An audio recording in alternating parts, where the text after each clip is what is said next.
Hello, કેમ છો? ગઈકાલે બુદ્ધ પૂર્ણિમા હતી. તો બુદ્ધ આપણને ખબર છે કે બુદ્ધે કયો શબ્દ સૌથી વધુ પ્રચલિત કર્યો? અને એ હતું ધ્યાન. બુદ્ધનો જન્મ એ સૈકામાં થયો હતો કે જ્યારે રીતિ રિવાજો બહુ જ પ્રચલિત હતા અને માણસ રીતિ રિવાજોની નીચે દબાયેલો હતો. રિચ્યુઅલ્સ બહુ સ્ટ્રોંગ હતી અને ત્યારે બુદ્ધાને એવું લાગ્યું કે આ રીતિ રિવાજો માણસને બાહ્ય રીતે ખતમ કરી દેશે, એટલા માટે એમણે પ્રચલિત શબ્દ કર્યો ધ્યાન, અને લોકોને અંદર જતા શીખવાડ્યું. હું આ એટલા માટે કહું છું કારણ કે આજે તમે જુઓ તો ધ્યાનનો બીજો આપણે ઇંગ્લિશમાં શબ્દ લઈએ તો ફોકસ. આજે તમે બાળકોમાં, યુવાનોમાં આપણે જોઈએ તો સૌથી વધારે મોટો પ્રોબ્લેમ શું દેખાઈ રહ્યો છે? અને એ છે ફોકસ. રાઈટ? આપણે સામાન્ય શબ્દોમાં કહીએ છીએ કે તું મારી વાત ધ્યાનથી નથી સાંભળતો. તો આજે આ ઘણી મોટી સમસ્યા થઈ ગઈ છે. બાળકોમાં, કોલેજિયન યુવાન યુવતીઓમાં, કોર્પોરેટ્સમાં તમે કામની સમસ્યાઓ જુઓ તો એવું લાગે કે જાણે લોકોનું કામ તરફનું ફોકસ ઓછું છે, અટેન્શન ઓછું છે. સક્સેસ જવા માટે રોબર્ટ કિયોસાકીએ ફોકસ વર્ડનું એક ફૂલ ફોર્મ આપ્યું અને એમણે કીધું કે follow one course until successful. FOCUS, follow one course until successful. તો આને ફોકસ કહેવાય છે. આજે આપણે એક ડિજિટલ એરામાં જીવી રહ્યા છીએ. મોટાભાગની ડિજિટલ એપ્સથી આપણું કામ ચાલે છે. લાઈફ એટલી ઇઝી થઈ ગઈ છે. અને તમે જો તો ડિજિટલ એરાને એક બહુ સરસ નામ આપવામાં આવ્યું છે આ કોન્ટેક્સની અંદર કે ઇન્ફોર્મેશન ઓવરલોડ.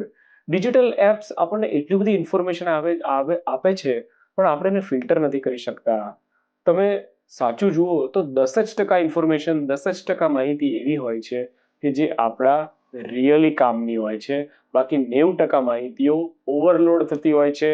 તમે કદાચ એને માનીને જુઓ તો ડિટેલમાં જઈને જોશો તો તમને લાગશે કે આ માહિતી મારી પાસે ના આવી હોત તોય ચાલે, આવી હોત પણ મેં એને પ્રાયોરિટી ના આપી હોત તોય ચાલે. કેટલી માહિતી તમારા ડિસિઝન મેકિંગ માટે વધારે ને વધારે અગત્યની હોય છે. આના પર એક વિચાર આપવો જરૂરી છે. આ વાતને હું સ્ટોક માર્કેટના કોન્ટેક્સમાં લઈ જઉં તો આજે વધારે ને વધારે લોકો ઓનલાઈન ટ્રેડિંગ તરફ વળ્યા છે, એપ બેઝ ટ્રેડિંગ તરફ વળ્યા છે. પણ મેં તમને કીધું એમ કે ડિજિટલ વસ્તુઓ એટલી બધી ઇન્ફોર્મેશન ઓવરલોડ આપે છે કે એક જ ડિસિઝન લેવા માટે માણસ કદાચ 3-4 એપનો યુઝ કરે છે. એટલી બધી જગ્યાએથી એને એવું લાગે છે કે બસ ક્યાંકથી ન્યૂઝ આવવા જોઈએ.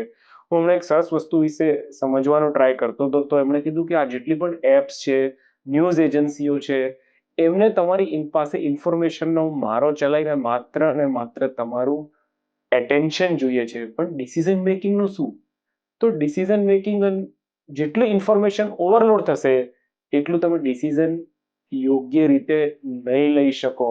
એટલા માટે આ એરાની અંદર માણસોને મનની સમસ્યા છે. અત્યારે આપણે શરીરની સમસ્યા કરતા તમે જુઓ તો અત્યારે વધારે મનની સમસ્યા છે, કારણ કે આપણે એટલી બધી ઇન્ફોર્મેશન ઓવરલોડ લઈ લઈએ છીએ.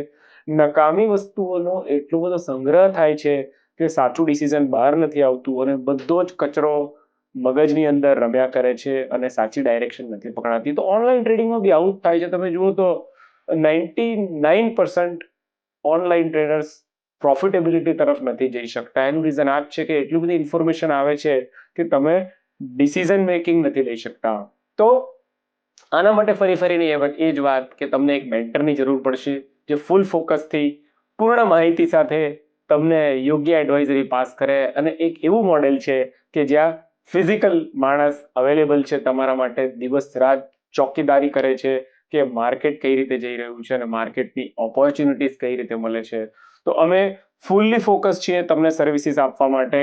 અને હું છું અસિત ત્રિવેદી, ડિચ ટ્રેડરનો ફાઉન્ડર અને તમારો મેન્ટર. તો મને આજે જ કોલ કરો ફરી એકવાર. મારો નંબર છે 9727710804. Thank you.